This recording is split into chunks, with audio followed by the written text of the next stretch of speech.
Okay, never stop dreaming. Where's some of the biggest misconceptions you think people have about the industry? Ooh, good question. What do you think? Go for it. They get I don't know. superstar ready on Mark. Yeah. I think there was a time where, especially the image boom, but that people really thought that these audiences. So there's a short time where you could become a millionaire. You could, yeah, that's true. But I think they think a lot of us are much more successful than we are. I mean, I think there's plenty of us living decently happy, but it's not like we're running around like these. I'll put it this way, I love coming here because I get to feel like a rock star for like 3 days. When I'm at home, no one knows who the hell I am. In fact, on one hand, I can tell you the number of times I've been recognized like on the streets, like when I'm just going to the grocery store or whatever, it's that, it just doesn't happen.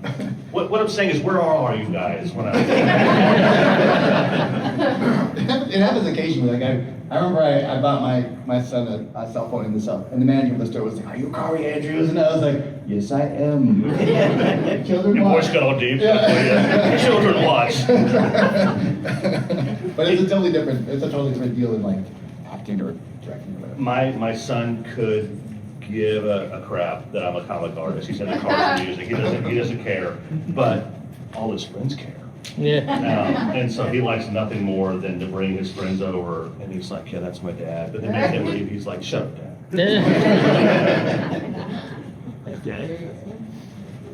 What are y'all reading nowadays? Anything? I wish I had time. Audiobook? Do audiobooks a lot. Yeah, I'm still buying. I have a pile of things I need to read. I took a break from going to the stores for a couple years because there wasn't one where I lived, and so I buy trades from Amazon or whatever. I think the last great thing I read, the really great thing was that Mark Miller. What's the name of it? It's the spy one where he's the older spy. What was the last? I can't remember what it's called. Anyways, the first issue of that blew my mind. It was like, oh my goodness, this is the best first issue I've read in a long time. But I'm checking out some Absolute Batman, checking out some. There's an Iron Fist book that's new that I started to read. Check it out. I've been buying those big, thick omnibuses lately. So I've been rereading like X-Men Extinction Agenda, and I got a Micronauts one. Things like that, kind of like all over the place. Oh, I started rewatching Buffy the Vampire Slayer. There you go. For no reason at all. I just was like, oh, I missed the 1990s. Let's watch some 90s television. And it was like pretty fun. And I started rewatching Alias as well. I don't know. It is. It's good. It's not Buffy. What do you think about Supernatural, something like that? Well, they filmed that where I live. So I know tons of people that worked on that show. I'm in Vancouver, so that's like one of the mainstays of Vancouver. I didn't know it was coming back, actually. That's cool. I wonder if it's coming back to Vancouver now. Isn't that just the boys, season 4?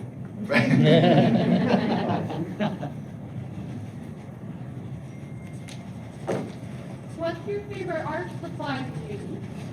And don't say pencil. I like Liquitex makes this acrylic ink, and it's like it comes in a small bottle with like a dropper to it, and it literally is the consistency of ink, but it's acrylic paint, and they make it both opaque and transparent. And what I like about the transparent thing is I can render, like I like Copic markers, I use these a lot. I'll render in black and white, and then let's say as Deadpool, I'll render the entire thing in black and white, and then I can take the transparent Liquitex red, and I can go over my black and white rendering and turn it red, but you can still see my rendering through it. You get a really cool effect that way. It's kind of you guys are familiar with Drew Struzan, the movie poster artist. He works very similarly in that method where he renders everything in black and white, then actually airbrushes over it in color, and then does pencil rendering over it. So yeah, that stuff I think is it's Liquitex acrylic. Great. Yeah. I like to experiment quite a bit. So these days I draw layouts on my computer, put them on paper, and then draw my pencils on the paper. It's a fun way to work. But also if I'm painting, I'll break out the airbrush now. It's pretty fun to go mechanical and analog these days too. I was one of the first guys at Marvel to do digital covers. It was unique and special. No one could do it, but now everyone does it. So it's more fun to try to do the analog stuff, I think. And one thing that really changed my life a few years ago was just discovering the white Posca pen can go over ink really well. Because my whole career I was like, wow, how do you cover these ink lines? Because every tool I tried didn't really work very well. But the white Poscas work pretty good, and I love adjusting my inks on paper with white Poscas. Like, it changed my life. What are you guys doing when you're not drawing? Drawing. The one thing about comics is that it is a pretty heavy workload. So there isn't really ever a moment when you're not drawing. So maybe we'll go to a show, but we'll still be drawing at the show. And even at the show, like I got an email yesterday from my editor being like, "Oh, can you draw a second version of this cover?" And I was like, "Of course I can." So I'll have my iPad Pro waiting for me in my hotel room, so I'll be jamming out another cover tonight, probably. It becomes a compulsion. It is. Yeah. It is. Yeah. It's not like it's fun. It's like, imagine if the favorite thing in your life was your job. Like, it's hard to stop. It's hard. You miss your family, so you stop for the kids and stuff. But like, When you go on vacation too, like I know you're talking about you're going to Disney next week, right? yeah, that's right. We'll get to like day 2 or 3 of being on vacation, and we start getting like, Antsy. I get really antsy, yeah. I don't even answer like grumpy. And my wife's always like, "You need to go do something." What hero do you think has the most powers? Green Lantern. Modern or? All of it. All of it. It's to me, whoever created Green Lantern, wrote himself into a corner. Makes no sense. So they're gonna give a guy, what's his power? Well, he has a ring that he can literally create. He does everything. He does everything. He can create anything he can imagine. Anything he can imagine. Okay, let's give it to someone with the worst imagination we can think of. All they can think of is giant boxing gloves and shit like that. I'm like, sorry. It's awful. It's absolutely awful. It's pretty funny, yeah. But right, it goes to the military test pilot. Like, Yeah. What if it lets you like? An artist. Even like a Tesla or Elon Musk or something like that. Yeah. Someone who could invent things. Oh, can you imagine if Elon Musk had that brain though? Oh my God. There'd just be giant memes of just like. Yeah, but then they did that, and that's bad enough. They're like, though, he's got to have a weakness. How about a banana? Yeah, it's color yellow. Like it's ridiculous. Do the writers and the editors get to choose, like, do they have favorite writers? Or artists? Oh, artists? Yeah. It depends. Yeah, it can happen. Yeah. Can they say, I want you, or I want you? Definitely editors. Editors are the ones that hire, but a writer will ask for people sometimes. So totally, especially if they worked with them before. Like, oh, I really want to bring Mark into this. Can we get Mark? Like, but the editor is the one who still makes all the decisions. Very nice. What else do you guys want to know? Directly together Oh, on there's a a lot writer? of stuff. What, him and I? Yeah. Oh no, I don't think we've ever worked together. There is one crossover, it's unintentional crossover. I drew a Darth Vader cover. Oh shit. That was, Sorry. I drew a Darth Vader cover, and inside it was misattributed to Mark. And so, That's funny. Three covers. There are 3 covers that I guarantee if you can find these covers, and you can know because there's a little tiny Kaare at the bottom of the cover of the corner, but it's these Darth Vader covers. They're brought to me all the time because I did the 2 Darth Vader covers before his 3, and then I did the 3 after. So Marvel, in their infinite wisdom, didn't change the credits when his covers came out, and they didn't do it the first month, and then they didn't do it the second month, and then they didn't do it the 3rd month. And so these covers are brought to me constantly. Yeah. You probably signed less of those books than any book you've done. when people bring me these covers, and they're like, Mark Brooks sent me over here. I mean, not only how often these come over my table. So one unintentional crossover. That's So you guys are technically direct competitors in your industry? No. No. It's not really work that We way. do the same jobs. Like Yeah. You do the same job? But we're not like, you don't really compete with each other for the jobs. Okay. Once you're working, you're working. It's not really that cutthroat. No. Can't think of any. Okay. I've never had a. Is that right now? I think it's sometimes when you get up to the top and you get big giant eagles battling, it's pretty fun to watch. Like the legendary, and I like these guys, but like McFarlane, Liefeld, Fuse, and they're fighting again, and like those are kind of fun to see the stuff. Fly on the wall. But there's not many rivalries anymore. I miss that kind of thing. Like I miss that. Well, you actually want to start a fight? I do like to play Fuse, like Gail Simone and I don't know if you guys follow me on Twitter, but Gail and I hate each other. And so we do all we can to hurt each other's feelings on Twitter, and obviously not real, but we have a good time with it. And then she's also, I think she's feuding with Tom Taylor, a couple other guys. But that one's you. It's out of real. She likes picking fights. Do either of you have a home personal project that you have in the back of your head when to draw? What would that be? I think we all pretty much do. We all have something we kind of have in mind. I have this book I've always wanted to do. It's called The Bootstraps.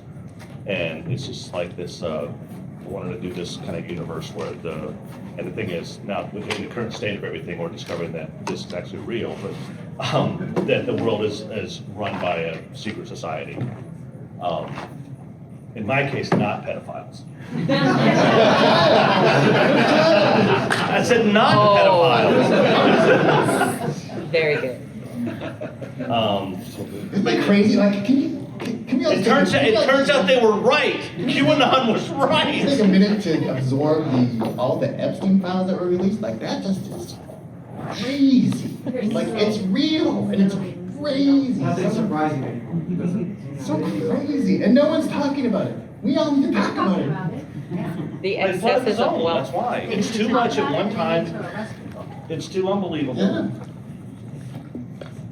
Raise your hand if you thought we were going to talk about the Epstein files. Never know. Do you guys have any crazy like wall art or murals or anything like that in your homes? That we did? Yeah, that you did. Oh, I don't put any of my art on the walls. No. Most artists I don't. think No? if I have you're- other artists. If you're Kanye West. Oh, yeah. that's- Yeah, I can't stand it on my wall. Oh, okay, okay. But I have a cool collection of other people's art on my wall. Well, I mean like directly onto the wall, not even like Oh. posters and stuff like No. Or that. even like murals or something. Yeah.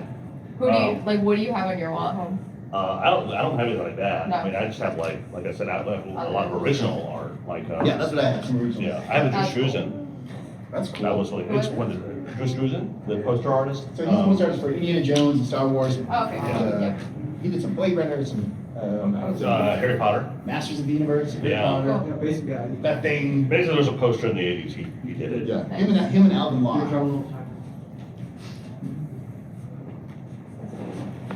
And then yeah, I've got, what do I have? The coolest thing I have a animation cell from Spider-Man and His Amazing Friends on my wall. So, I've got a pan animation cell of He-Man and his battle cat that's like this long. Have you ever done any larger murals? No. High school.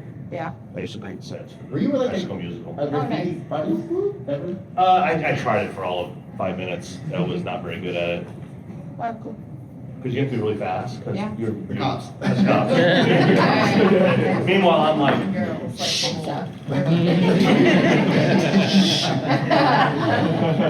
You think too much of it. I think way too much about it. How long did it take to like discover you guys' art style? Well, I'm still looking. Yeah, me too. I think about you all the time because I get you people brought up. I think about you all the time. Mostly your eyes. No, because people walk up to me and this is the one time we're always mentioned together. They're like, you and Kaare Andrews, it's like you guys get the style. I'm like, yeah, I get bored easily. I'm gonna try something new, you know? Yeah, I draw in tons of different styles, and but it's only because I like tons of different styles. So I think Prince said it the best when he said, "I like all kinds of music. Why would I only want to play just one kind?" So I feel the same way. I love cartooning, then I want to do something photoreal, and then I want to try the airbrushing, then I want to try the computer, then I want to try some pastels, or then I want to try some pencil painting, then I want, just like I love trying new materials. It's so much fun. What is the difference, like, why, if an artist, like comic book artist, why not go into animation, or why does animation not go at comic book, like, Oh. like you're afraid. Well, I'll say the real reason is that animation, there's unions and guilds and, well, there used to be job security. So if you were a reasonable man and you had talent, you would go to animation to have a steady job, medical care, vacation time, all that stuff. But you give up your identity because you're a cog in a giant machine and no one will ever know who you are. In comic books, it's the opposite. You get your name on that book, but you're a renegade. You get to be a rock star. You get to be in a very small. When I met my wife, I told her I'm very famous, a very tiny, small. But it's true. You get to own the work in a way that animation artists don't. But the animation guys, they would get all that other perks that you don't get as a freelancer. But there's so much power in just living in the chaos. So you have to be a little more. I find comic guys are much more independent in nature, much more. Some of them are argumentative, and some of them battle. Some of them are cool and nice, but you just have to. It's a different mindset to work on your own than for a giant corporation that does giant things. But the animation industry right now is actually in a bad place. So some animation guys are coming back to comic books who've been struggling. Yeah. But here's my Venom over here.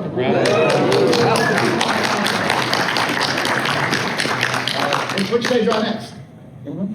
Harley Quinn. Buffy. Ivy. Carnage. Captain America. Rogue?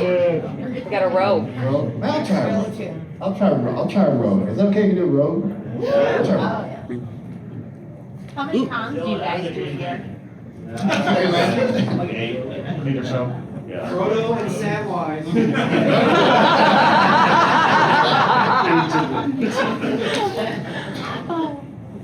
Do you guys have a You favorite said it, you have to X-Men? do it. Do you guys have a favorite X-Man? Rogue, my favorite. Oh, Yeah. there. Well, I'm from the South, and she was always my favorite. She was such a badass. She was a tank when I started reading. She was in the Claremont era. She absorbed Carol Danvers' power, so she could fly. And I loved there's a 2-issue series where it's Psylocke and Dazzler and Rogue, and they fight Juggernaut, and it's just 2 issues of them fighting Juggernaut across the city, and she's just I don't know, she's so cool that way. And I love Sugar Southern, and Darling. That's so true. My favorite's always been Wolverine. He's from Canada. I'm from Canada. Well, you guys have any favorite team-ups? Team-ups, huh? I like when Scooby and the Globetrotters. That's actually a great dialogue. Good. Like they're teaching them how to spin the ball. That was fantastic. Remember the Globetrotters wound up on Gilligan's Island? Yes. Yes. They never explained that. No, they did. Because they somehow got off and the rest of them couldn't. They went. They missed the ship or something. They went on the 1-hour tour. I bet through it. And what have you guys not gotten to draw that you've always wanted to draw, professionally? I really want to do Hellboy. I want to do a Hellboy something or other, and I want to do Tank Girl. Yeah, I think I'm drawn nearly everyone I would like to draw. I can't really think of. This robe is giving me trouble, guys. I don't know.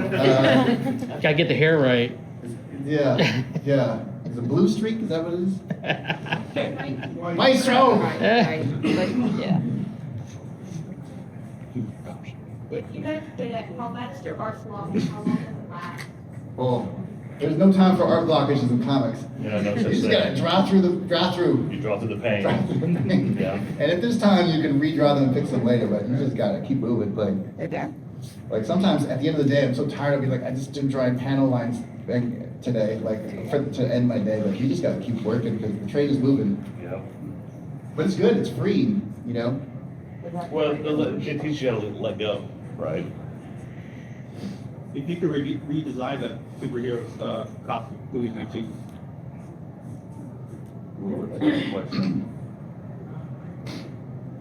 Who would you redesign? I don't know.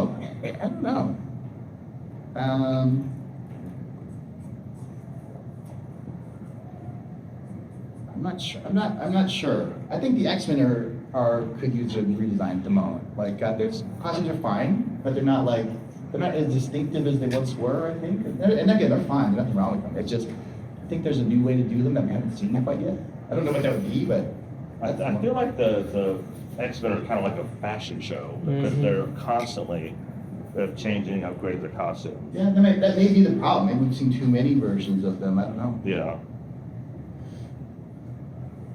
Do you guys have a Grail comic book that you've been able to get?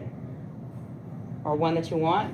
Well, one of my favorite comics of all time is Nick Fury, Agent of S.H.I.E.L.D. #1. Oh, That's yeah. Jim Steranko. Yeah. And he influenced Frank Miller. That issue influenced my second favorite comic of all time, which is G.I. Joe #21, the silent issue, written and drawn by Larry Hama. I love that type of, again, writer-artist storytelling where you can take the time to do some weird things panel to panel that maybe you wouldn't normally do if you were following another full plot, full story. I don't have time to do this weird stuff kind of script.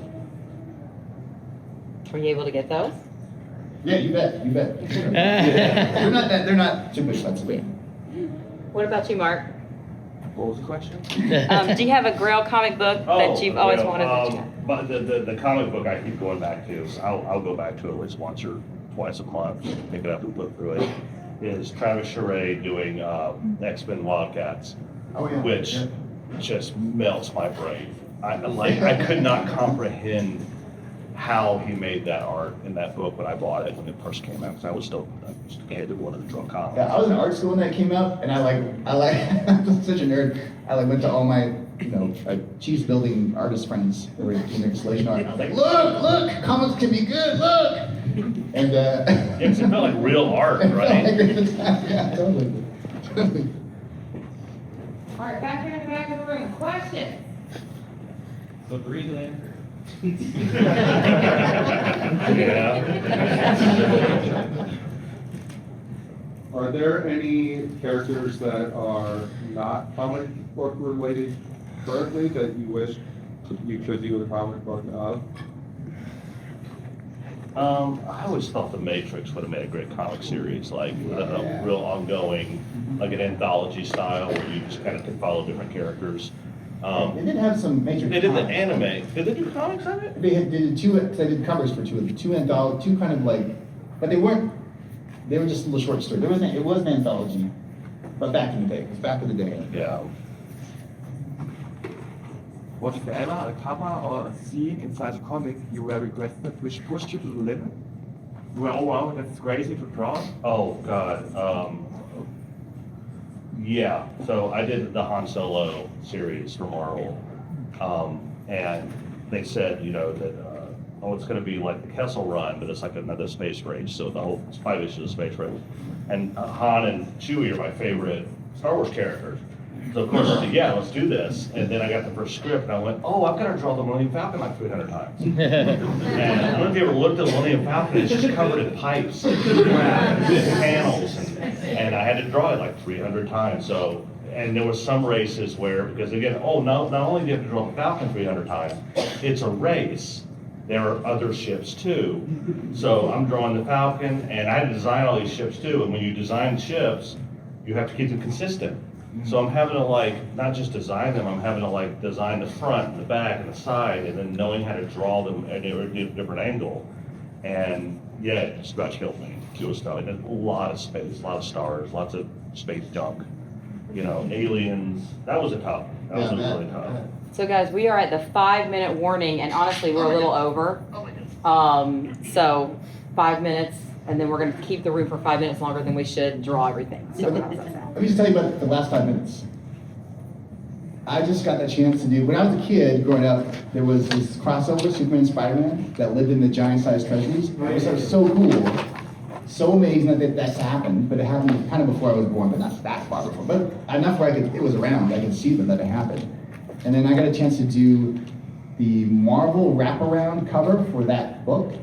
And I filled it with as many characters as I could, and I was like, I'm living my dream here.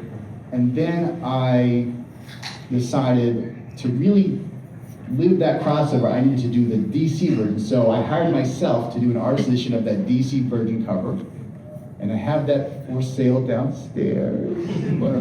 Or you can buy it on Carta Art, but like drawing that cover for me was like so awesome because it was literally living out one of my childhood dreams, like in the now, being able to like draw that cover. And the insides are different, but just having that team up of classic Spider-Man and classic Superman. Not like the amalgam stuff was fun, but like just like those classic two characters. When I was a kid, I had Superman sleeping bags and Spider-Man pajamas. Like those were the two characters that I loved so much. And that one wraparound crossover, I draw 17 by 22 right now. So that crossover, that cover was like 34 by 22, full of as many characters as I could. And then the one I have here with me is just the two of them in the sky. So for me, that was one was challenging because I needed to keep it simple, but I was like reliving my nostalgia as a kid and like trying to do something kind of new and something kind of now.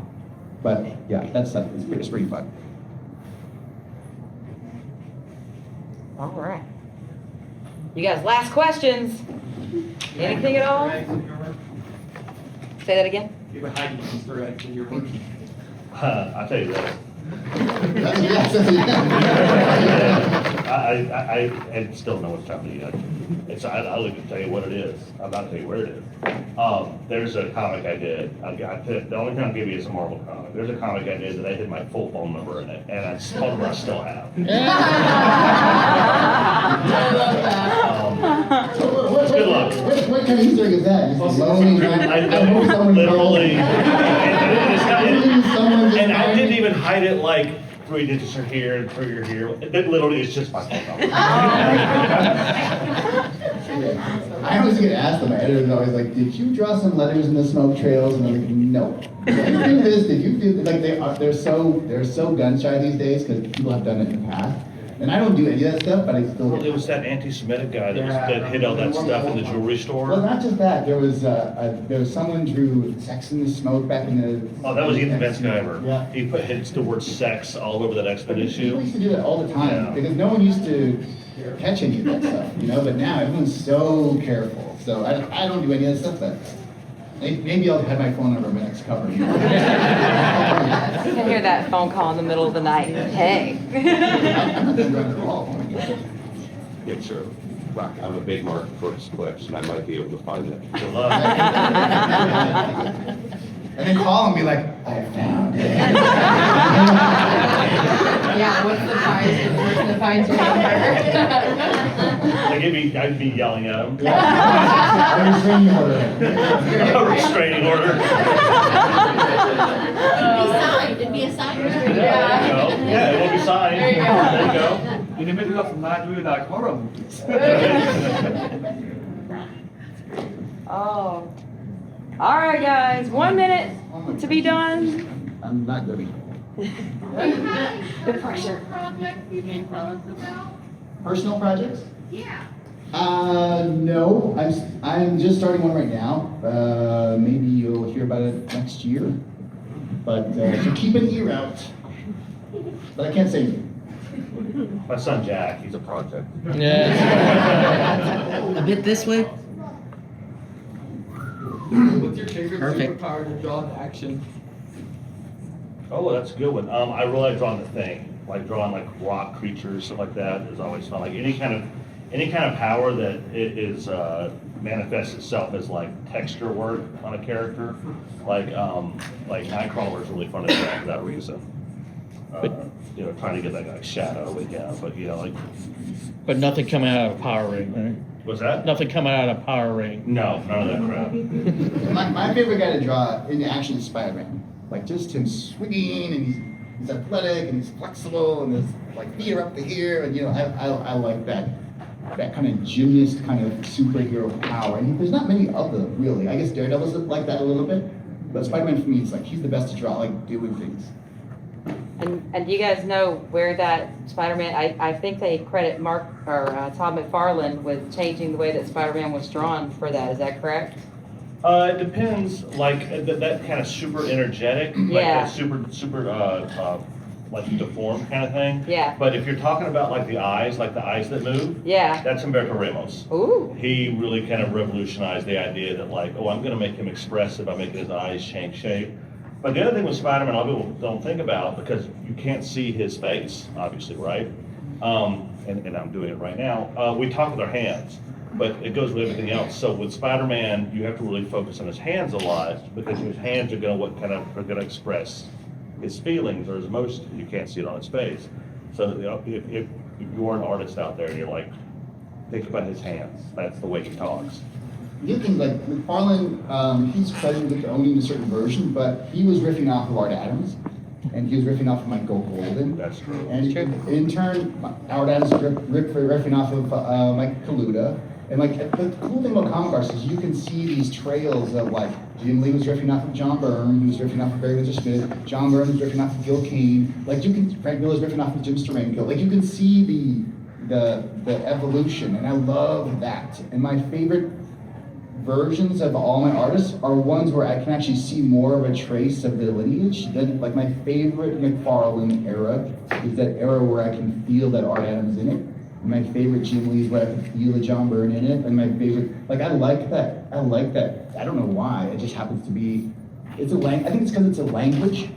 And when you learn that language, you can speak it. I feel more inspired by it. I don't know, but I've always loved the idea that you can see artists what they're looking at through their art. Yeah, you could follow the lineage of it. Yeah. I love that. Yeah, Adam Hughes. I can see Gil Elfred in it. You know, like you can see these guys traveling up and down the lines. You see Topi and Sheree.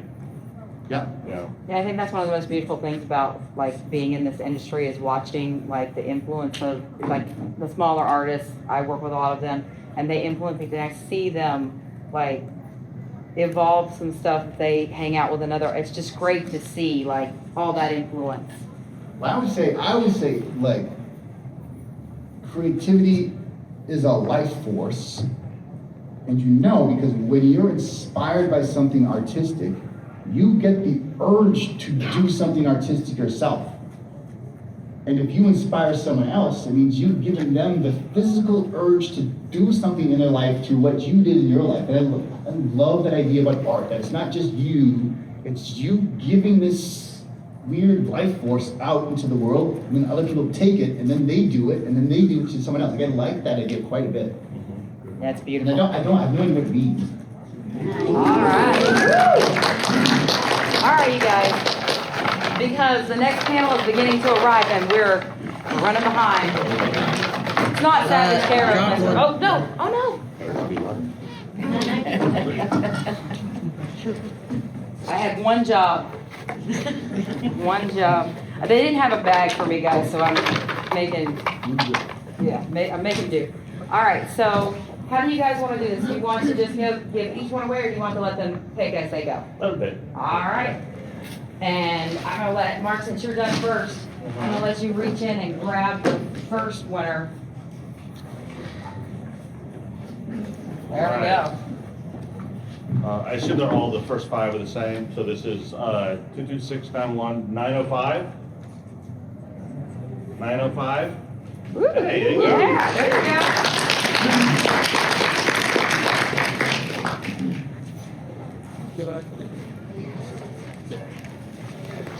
Here we are waiting on Kaare. Just pick it in when you want. Yep. Oh, here's my road. There's my road. There's the road.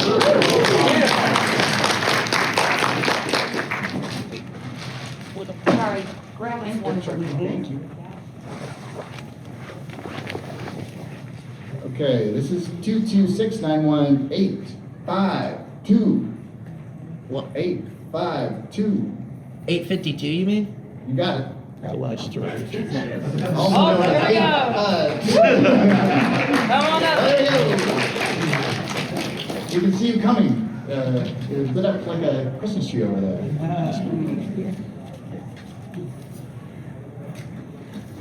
And I need to take a picture of you guys with your cards. So just stand there and I just put it on the table. take the turn around. There you go. There you go. Thank you. All right, your turn, Mark. Oh. 925. Woo!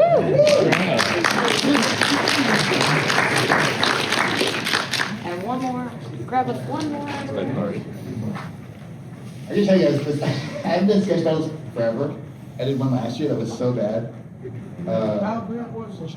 It was so bad. I didn't bring my own paper, and I was like, when I come back, I'm bringing my own paper, and I did. That's a personal victory for me. I heard artists are really picky about paper too. Very picky. Oh, Yeah. but the materials interact, like some of the stuff I do you can't do on some kind of paper.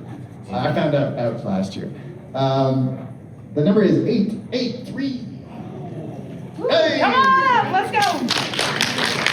You guys, where can we? Hold on. Mark's, before we leave, Mark's gonna do some freestyle. Oh, no. Freestyle hip hop and No, that's not, that's nice, nice try. Nice try. Where can they find you guys at? Where are you out on the floor? I'm at, literally, if you go to the farthest back corner, I am literally the farthest back corner of the entire show. P65. All right, And 124. P65. 124. 124. Oh, there you go. All right. Thank you guys.